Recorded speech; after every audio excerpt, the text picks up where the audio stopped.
एक गांव में एक गरीब और अनपढ़ नाव वाला रहता था। रोज सुबह से शाम तक वो अपना नाव चला के रोजी रोटी कमाता था। एक दिन उसके नाव में एक पंडित चढ़ गए और उससे बात करने लगे। अरे ओ नाव वाले, तुमने कभी इतिहास पढ़ा है क्या? नहीं जी, मैं कभी स्कूल नहीं गया। अरे, ऐसे तो तुमने अपनी जिंदगी का एक चौथाई हिस्सा बर्बाद कर दिया। कुछ देर बाद वो पंडित फिर से पूछने लगा, अच्छा चलो, तुमने कभी भूगोल शास्त्र पढ़ा है क्या? नहीं सर जी। हाँ, साइंस तो पढ़ा होगा, विज्ञान तो पढ़ा होगा। नहीं सर जी, वो भी नहीं हो पाया। अरे, ऐसे तो तुम्हारा आधा लाइफ बर्बाद हो गया।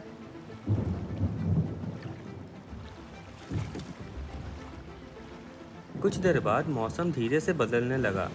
फिर भारी बरसात आई और झील का पानी उबड़ खाबड़ होने लगा।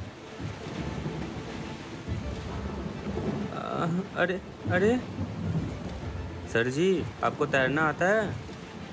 नहीं, मुझे तो नहीं आता। सर, नाव में पानी भर गया है, डूबने वाला है। मुझे लगता है आपका पूरा लाइफ ही बर्बाद हो गया।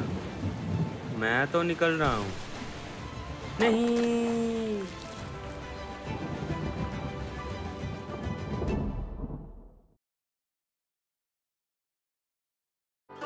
एक राजा के फौजी उस गांव के नौजवानों को फौज में शामिल करने के लिए जबरदस्ती ले गए, पर बूढ़े किसान का बेटा पैर टूटने की वजह से फौज में शामिल होने से बच गया।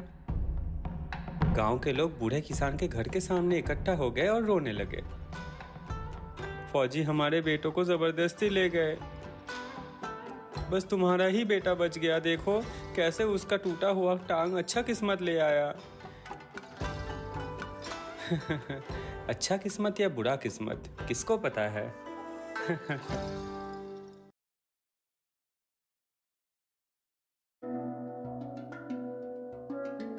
एक युवा विद्वान ज्ञान की तलाश में दुनिया भर में यात्रा करते करते पहाड़ों पर स्थित एक मठ में पहुंच जाता है। वहां एक प्रसिद्ध गुरु रहते थे और विद्वान उनके मार्गदर्शन में सीखना चाहता था। गुरु जी, मैं आपके मार्गदर्शन में सीखने आया हूँ। ठीक है, बैठ जाओ। अपने बारे में कुछ परिचय दो। विद्वान अपने बारे में ठिंग मारना शुरू कर देता है। वो अपनी पढ़ाई और डिग्रियों के बारे में बहुत गर्व से बोलता है। जब भी गुरुजी कुछ बोलना शुरू करते हैं, तब विद्वान उनको बीच में काट देता है और अपनी बड़बड़ाई जारी रखता है। तभी एक सहायक चाय लेके आता है और उनके सामने रख के चला जाता है। गुरुजी शांति से विद्वान के कप में चाय भरने लगते हैं।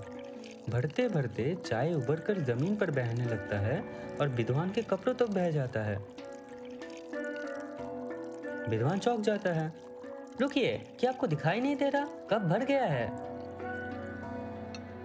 हाँ, बिल्कुल सही है। तुम इस भरे हुए कप की तरह हो। तुम्हारा दिमाग बहुत सारे विचारों से भरा है। इसमें और कुछ ज्ञान प्रवेश नहीं होगा। चलो, जाके खाली कप ले आओ।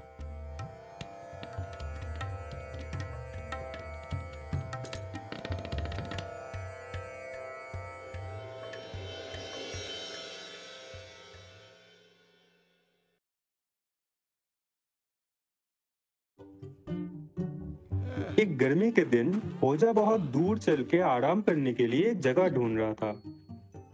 तब उसे एक पुराने अखरोट का पेड़ दिखाई दिया। उस पेड़ की छाया में बैठ के वो अपने आप ही सोचने लगा, हाँ, ये प्रकृति भी क्या अजीब चीज है। इस पेड़ के तो बड़े बड़े शाखाएं हैं, लेकिन इसमें तो इतने छोटे छोटे अखरोट पलते हैं। मेरे हिसाब से तो इसमें बड़े बड़े कद्दू होने चाहिए। हाँ।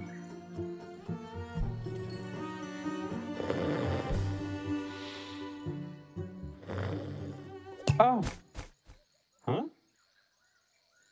अद्भुत। अगर ये अखरोट की जगह कद्दू होता तो मेरे सर का क्या होता। वाह, प्रकृति कितनी महान है। उस दिन के बाद से होजा ने कभी प्रकृति के नियमों पर शक नहीं किया।